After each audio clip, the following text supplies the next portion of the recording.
Hello students, this is Dr. Upasna Sharma, and in this video I am going to tell you something about the theory of cognitive development given by Jerome S. Bruner.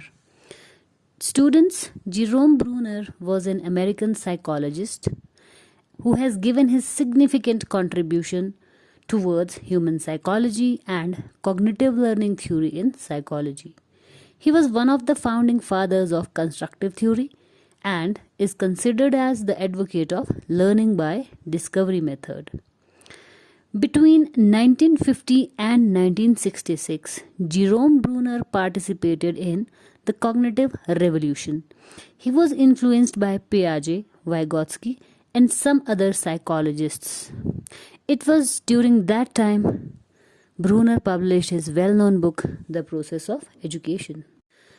Bruner's studies helped to introduce Jean Piaget's concept of developmental stages of cognition into the classroom.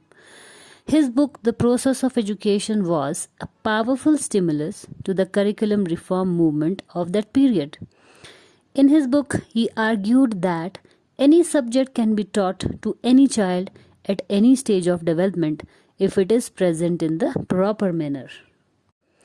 Just like Piaget, Bruner believed that children have an innate capacity that helps them make sense of the work and that cognitive abilities develop through active interaction. Unlike Piaget, however, Bruner argued that social factors, particularly language, were important for cognitive growth. Bruner was also concerned with how knowledge is represented and organized through different modes of representation. According to Bruner, cognitive development is the construction of thought process, including remembering, problem solving, and decision making from childhood through adolescence to adulthood. As Bruner has said that knowledge is represented and organized through different modes of representation, so he has given us three modes of representation.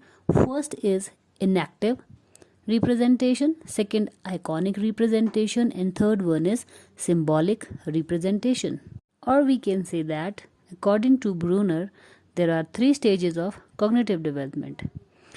Enactive stage, which is action based, iconic stage, image based, symbolic stage, that is language based.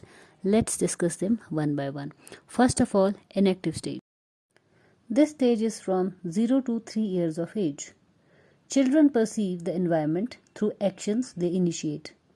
They describe and explain objects in terms of what a child can do with them. In simple words, we can say that information is represented through actions. Enactive representation is action-based thinking, and infants learn by doing rather than understanding. This is the first step towards development of muscle memory. For example, in the form of movement as a muscle memory, a baby might remember the action of shaking a rattle. Dear learners, enactive stage involves encoding action-based information that is then stored into our memory. Children in this age group represent their past events through motor responses. Enactive stage is also called as a concrete stage.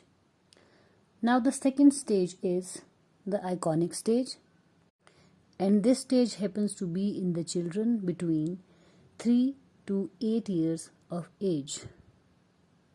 Information in this stage is stored visually in the form of images. Or we can say children remember and use information through images or imagery. Dear learners, iconic stage refers to image-based thinking, where visual representation plays an important role in helping students understand the presented information. Visual diagrams and illustrations are important tools of iconic stage. After iconic stage comes the symbolic representation or symbolic stage. This representation happens in the children between 7 years old and older than 7 years.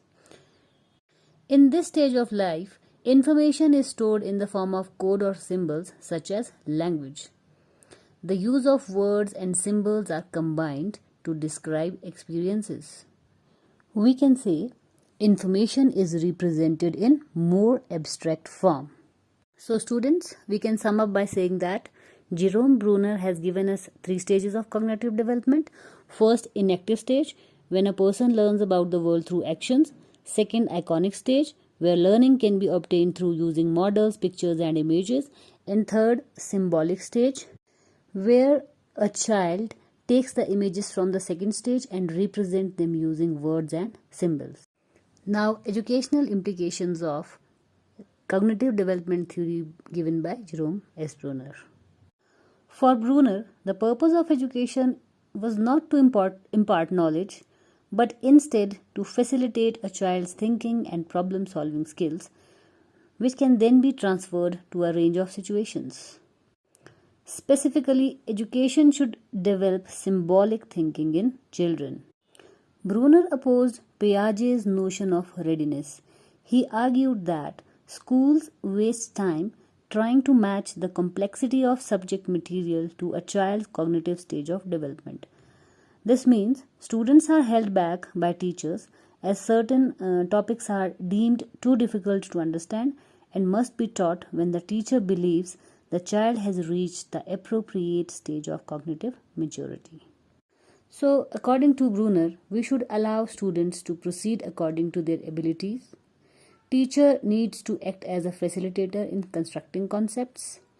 Learners should be engaged in different works and should be encouraged to think logically.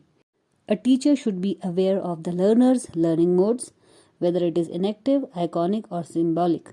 It will help him or her to prepare appropriate material for instruction according to the difficulty that matches learner's level.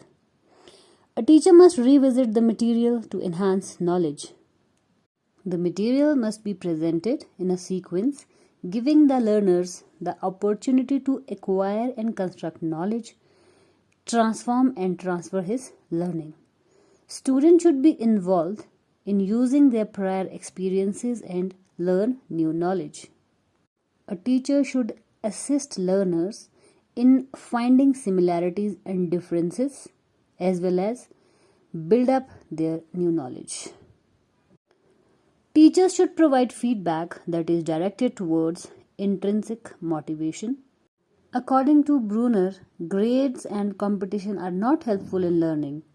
He states that learner must experience success and failure not as reward and punishment, but as information.